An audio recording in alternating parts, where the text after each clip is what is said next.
Hello, welcome on into Around the District, a new podcast from the Jackson County School System. I'm Ed Hooper, the Public Relations Officer here for Jackson County, joined today by Duane Peterson, our Transportation Director. Mr. Peterson, how are you today? I'm doing fantastic. Living the dream. Living the dream in the world of student transportation. And this new series, Around the District, we're going to highlight different departments throughout the Jackson County School System and really let people know a little bit more about what goes on in those departments. Obviously, student transportation, a big one. You have the responsibility of getting students to school, home from school, to events, and back safely. Right. So what's that like as the Director of Transportation? That's not a responsibility I imagine you take lightly.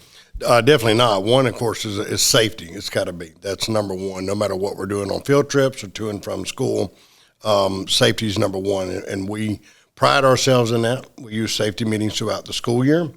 We go by Federal Motor Carrier standards, state standards, DOE standards. So safety, of course, is definitely number one in what we do every single day, transporting our students. I mean, it is, the roads are dangerous, but obviously there's been many steps taken to ensure the safety of our school buses. We highlighted some of those on social media with the increased LED lights and all that. Kind of walk us through some of the upgrades we've made to our fleet that we're continuously upgrading to make our buses more visible and safer on the roads. Of course. Like you stated, our first light are new LED lights that lights up our school bus on the front and back of the buses, as well as our stop signs are full LED. That's more visibility, just outside of the strobe lights and the others. That lets folks know we're out there, and it does increase safety because folks see us a lot quicker than they normally would. I think that's a really important note, too, as we're getting in the year now where we're seeing less daylight, and we'll get less and less as we get closer to winter. So it'll be darker in the morning. So telling folks to slow down, understanding that our buses are more visible on the roads now is especially important with our young students standing by the roads. Exactly. Again, and that goes back to safety. We want our students to get to and from school safely, as well as field trips. We're also adding LED headlights. Not to blind the neighborhood, but it gives our driver more visibility to see our students as we're loading and unloading them. We had the annual report over the summer about the number of students transported. Right now, how many students with an enrollment over 11,300, how many students are we transporting on a daily basis, like an approximate number? Right now, our last count was a little over 8,100, and that is morning and afternoon routes. That's our midday and power routes because we run a lot of buses to and from there as well. So a little over 8,100 are what we're transporting now, and we're increasing every day. You can't do that without the staff you have. You have the largest department in our central office here, obviously, with all the bus routes we have. Let's talk about your staff and talk about what they do on a continuous basis to ensure that they're the most trained that we can have and put the safety of the transportation of students first. Exactly. We have 174 drivers. We have 27 monitors. We have 4 supervisors and our mechanics and staff. So it stretches from, again, the safety training that we do 4 times a year on top of our beginning of the school year training. All of our mechanics go through training as well, and from the mechanic standpoint, because the safety is not just training our drivers to be safe, it's ensuring that our buses are safe. And, we're excited. Last year, our state inspection, every bus passed our state inspection. None of them failed, which shows that our mechanics are stepping up and doing exactly what they need to do. And as well as our supervisors, they go through training throughout the school year. We actually have a class with them next week. And our job is how can we get better to provide for our stakeholders, for our kids here in Jackson County. We also, like I said, with the drivers, it's everything from medical training to safety and security training that our safety and supervisor, Jason Kemp, provides for us.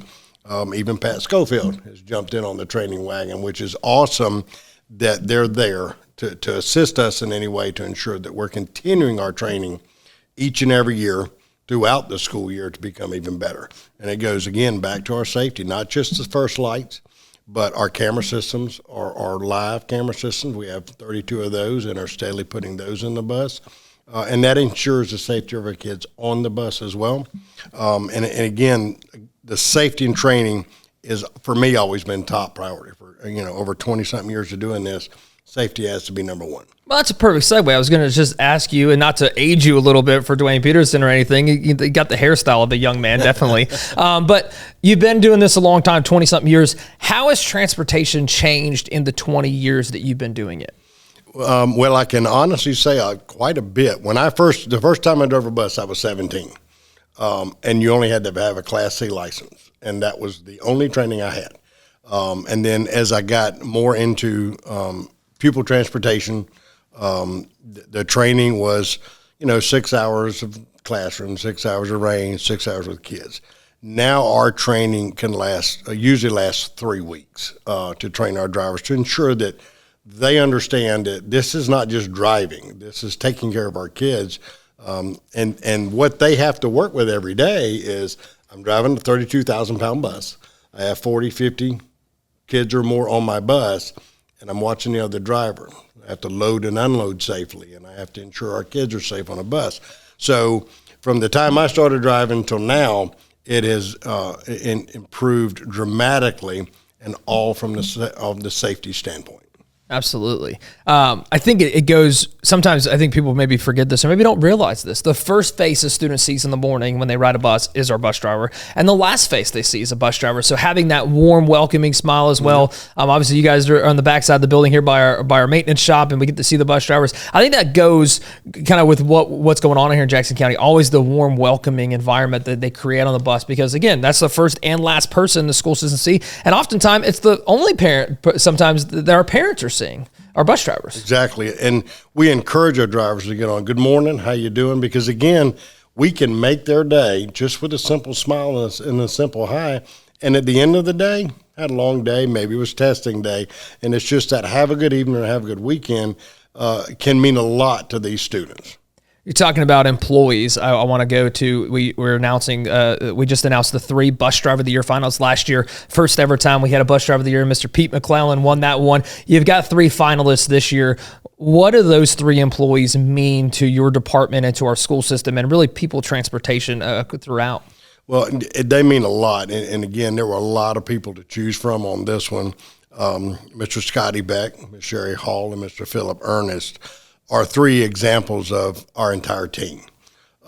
They're here every day. They do whatever's asked of them. They help wherever they need it.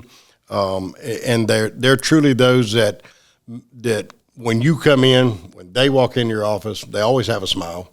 No matter what kind of day they're having. It could have been one of those like, wow, today was fun, but they're still smiling. They're still here every day. And that's an example of all of our drivers. And those 3 are 3 examples of what we do every day in our transportation department. Along with what we're saying about safety, obviously is making the routes more efficient for our students as well. That obviously we last year kind of implemented some new routes and stuff, and then you have a new routing software this year as well. The goal obviously to keep those students on the buses for a short amount of time. So what's that been like, that new routing software, and as we grow and we add students, how do you keep the students on the bus the shortest amount of time as possible? Well, again, it comes back to hiring excellent employees, which we have been blessed. Since July 1, I've hired 23 new drivers. We have more in training right now, and I've got more interviews coming up. So the exciting part is that people want to be a part of Jackson County. And that means the world to every department here, and especially to our kids. And our routing software gives us the ability to look at those routes. We can overlay them and go, we could move this and shorten it. And so far this year, we've shortened 8 routes by being able to split them up. And our goal is to keep looking forward because we're growing. And we want to split a route up that may seem why would you split it up? Because we're growing. So that as the growth comes, all of a sudden we're at a short route. We want our routes less than an hour. And we've eliminated, again, 8 of those so far and working towards another 4 routes here in the next 2 or 3 weeks. So our routing software has been tremendous for us. One, we can communicate directly with parents through our routing software. We can send a message to parents that, hey, the bus might be running a few minutes late. Or, hey, the bus is we got a spare bus because one had a mechanical issue. We can send that out through that. And also a Here Comes the Bus app. Say Here Comes the Bus which app. we encourage folks to use because you can see when that bus is a mile from your house, and then you get an alert that helps you, it's almost here, and we're out there at our stop, because we encourage our kids to be at our stop 5 minutes prior, and that goes back to safety, because we see the student, we know they're there, we get them picked up, we get them safely on the bus. Yeah, here comes the bus. We rolled that out last year, and you get a notice, and then you can also see when your student's been delivered to school safely. I said delivered, has been dropped off safely. We're not delivering them; we're dropping them off safely, and it turned different colors. So really a great avenue. It's really that communication piece, and really providing that peace of mind for your students, or for those parents about, hey, my student's safe. I know they're there and they're at the safe, and obviously safety is a key on the school buses and at on campus. So, Mr. Peterson, I appreciate it. Thank you very much for joining this podcast. And really, if parents have any questions or concerns about transportation, what are the steps they take? Well, I encourage them. They can email me, or they can call me. My cell phone is tied to my office phone, so if you call me, it's coming to my cell phone, because we want to be there for the parents. We want to, if they need something, no matter how big or small, our responsibility is to respond to them and make sure that, again, their kids are taken care of, that's our goal. That's our number one goal. So reach out to myself or one of the supervisors, and we will get back in touch with you as quickly as possible so we make sure that we are taken care of. Hey, we did pretty good with this thing. I think maybe we start another podcast, Two Bald Guys. We talk football or whatever, yeah, a little bit of everything. So all right, I appreciate it. So that's Duane Peterson, again, our Director of Transportation here in the Jackson County School System. I want to thank you for your time of watching today's podcast. I will be doing this monthly, highlighting different departments in Jackson County, all, of course, to provide that transparency about what we do and what makes Jackson County a very special place.